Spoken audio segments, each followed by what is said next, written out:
Hey everybody. Okay, received another question about the MPC One. Specifically, how do I apply inserts to a group of pads without affecting the entire program? Well, that's accomplished by sends and returns, which is a common mixing technique with most digital audio workstations. With the MPC One, it's accomplished a little bit differently, but I'm going to explain how all of that works right now. Check this out. All right, guys, so what we're going to do is we're going to start with a brand new project. So what I've done is I've preloaded a preset drum kit. It's basically a series of melodic pads. Pretty simple stuff. So what we're going to do now is, so let's just say hypothetically we want to apply an effect to pads 11 and 12 without affecting anything else. Okay, so here's how this is going to work. First things first, what I'm going to do is I'm going to go into my pad mixer. Now, one thing that you'll notice here is that there are four little icons or four little dots right beneath the send icon. Well, what I'm going to do is I'm going to tap send, and bam, there you have it. What's happening right now is you're given a diagram of all of your sends. So I'm going to try my best to explain this as succinctly as possible. Essentially, what you do now is you select the pads that you want to apply, to which you would like to apply an effect. So what I'm going to do is I'm going to select pads 11 and 12. What I'm going to do is I'm going to raise the send level.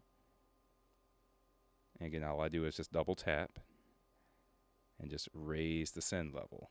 Okay, as far as the sends are concerned, we're pretty much done here. From here, what you'll do is you'll tap the icon in the upper left-hand corner and you'll access the channel mixer.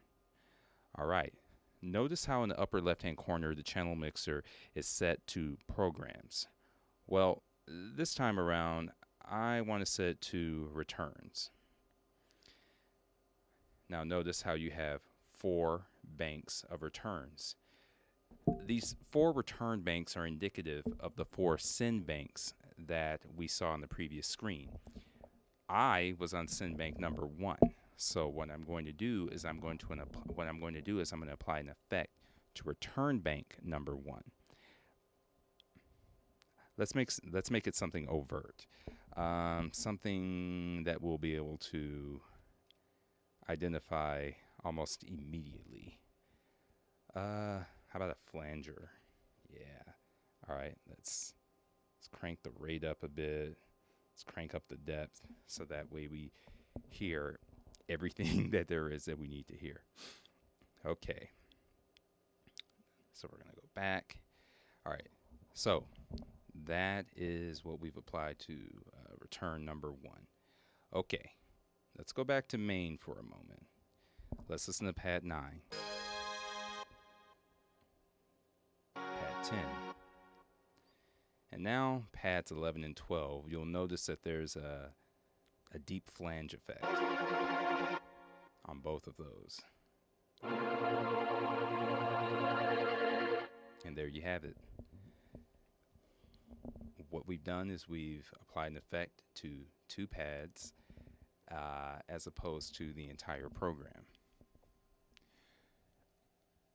But just like what we did before, we can always go back to our pad mixer and we can up the send rate on another set of pads. Let's say 7 and 8.